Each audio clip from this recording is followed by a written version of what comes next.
What's good, everybody? It's the Cloud with Cab Show. What March Madness? What a tournament! Amazing turnaround. Obviously, I picked preseason before the NCAA tournament started.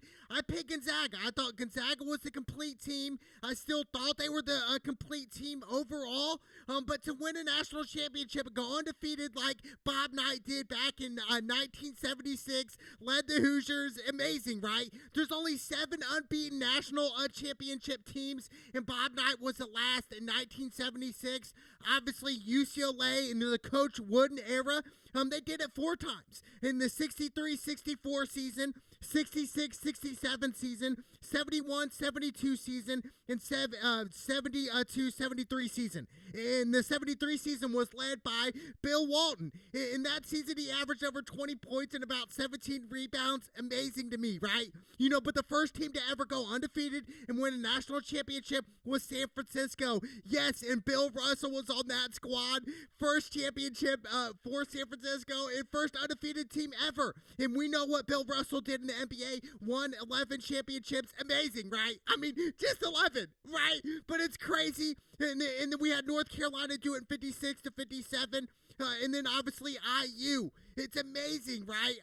Overall, looking at Gonzaga, their season, Mark Few, what a head coach. But, against Baylor in the championship game, in order to win this game, you guys had to rebound. And that was the deciding factor. That's why ultimately Gonzaga lost, because they got out-rebounded. I mean, it's pathetic. Baylor had 38 rebounds to Gonzaga's 22 rebounds. How do you do that? I mean, you have a national championship on the line, 20 minutes left, you guys are down 10, going into the second half. I'm telling my team, I'm saying, look, we have to box out. If we don't box out and we continue to give Baylor second chance opportunities, we're going to lose this game. Point blank, period. You don't have to be a great coach to understand that. That's just taught, dude. You can teach somebody to box out their man. That's taught. There's some things that aren't taught in basketball, like jumping 44 inches, like hitting 30-foot three-pointers, 40-foot three-pointers. Some of the things aren't taught, but to box your man out, that's taught. You can teach that. And this was a teaching lesson for Gonzaga, and really, you guys lost. It's crazy. And I picked them to win. I was really dumb for that. But, obviously, offensive rebounds, Baylor had 16 to Gonzaga's 5. And defensive rebounds, 22-17. I mean, dude, it was just, it's sad.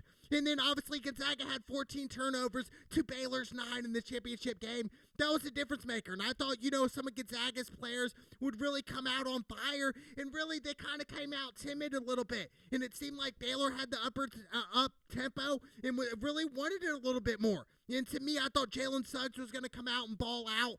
To me, overall, looking at Gonzaga's season, what a season. Jalen Suggs, he did ball out. Okay, 22 points. But all the other players, it was just like, kind of mediocre.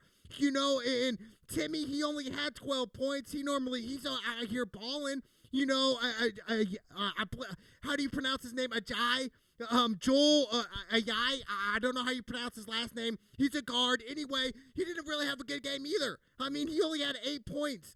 0 for 1 on 3-point shots. I thought Gonzaga was going to take more 3-point shots. And to me, Suggs, hit the game winner against UCLA. And I thought when that happened, I was like, you know what, Gonzaga, they have a great shot here. They have a shot to beat Baylor. Yes, Baylor was more athletic from across the board. But looking at it, the skill difference, I didn't see a huge skill difference. I just thought Baylor was way more disciplined. They were disciplined on all aspects of the floor. They rebounded. That was the difference maker. And to me, Mark Few, you were 20 minutes away, down by 10, to go undefeated. And the last team to do it was Bob Knight in 76. And you had that opportunity to make history, and they didn't. They failed. In 2017, they lost in the championship game against North Carolina.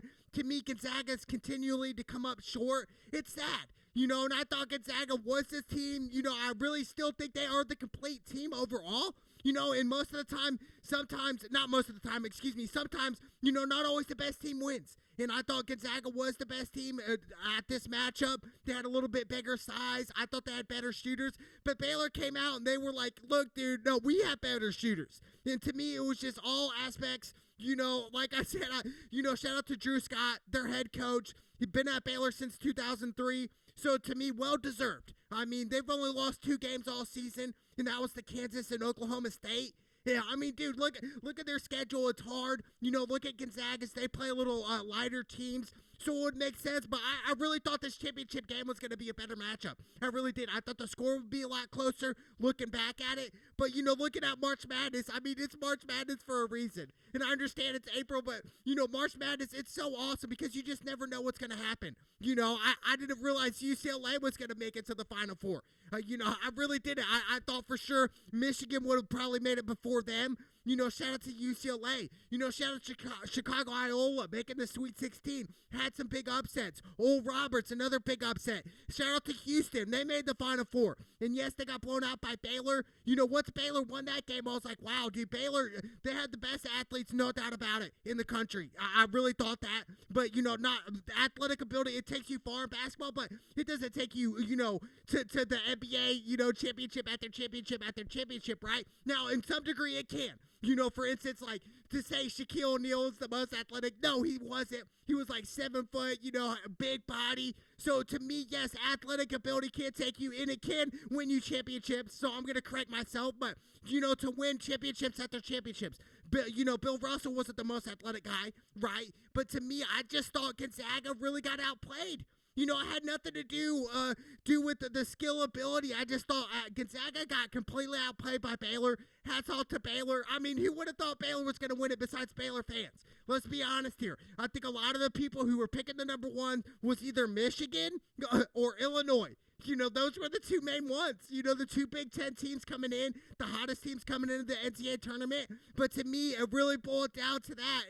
And to me, congrats to Baylor. It's just heartbreaking watching Gonzaga lose these close games. And really, they had the opportunity to make history, and they lost that. Going back to Bob Knight's Hoosier team in '76, look, in that championship game, going into halftime, the Indiana Hoosiers were actually down by 6 points.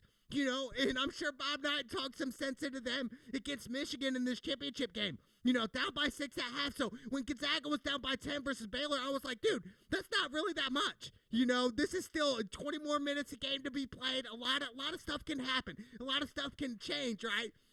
But to me, shout out to Baylor, dude. They had it, man. And to me, I should have known. I should have picked Baylor over Gonzaga. Like I said, I just thought Gonzaga was the complete team, dude. They just clicked as a unit, dude, overall. But this is what makes the March Madness great, because it's like we don't really know who's going to win, right? Yes, we can say this team's going to win, has the best chance. Going into it, before all this happened, yes, we had an idea that, a lot of experts were saying, Illinois is going to win the championship game. I didn't hear much of Baylor, to be honest. And if I heard of Baylor, it was like 5 or 10% of people saying, Baylor can win it all.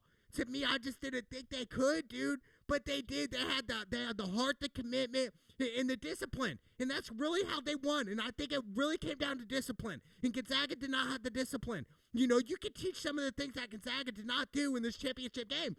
Like boxing out. That's taught, at the Pee Wee League, dude. They first teach you that. Basketball 101.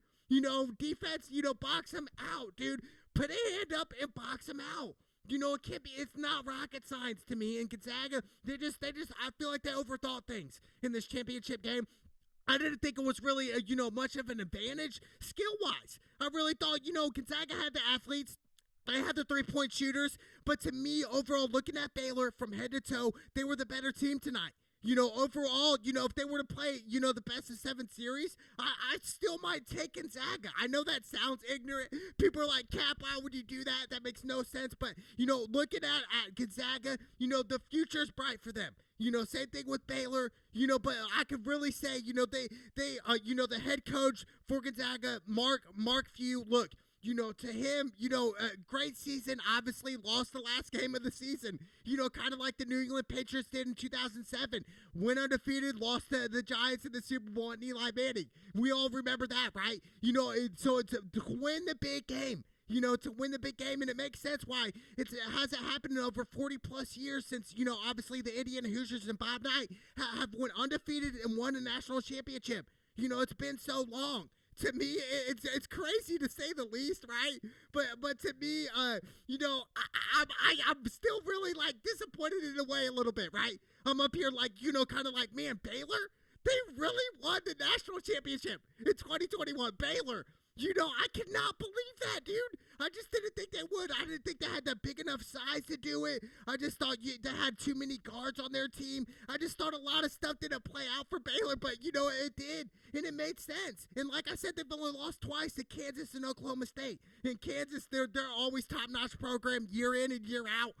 To me, they get one of the best recruiting classes year in and year out. It's whereas Baylor, they get a great recruiting class, but we're talking top three here. Baylor's not in the top three recruiting class. So to me, I really think it's how they play as a team. And I love that. I love that about Baylor and the way they played. They played their hearts out.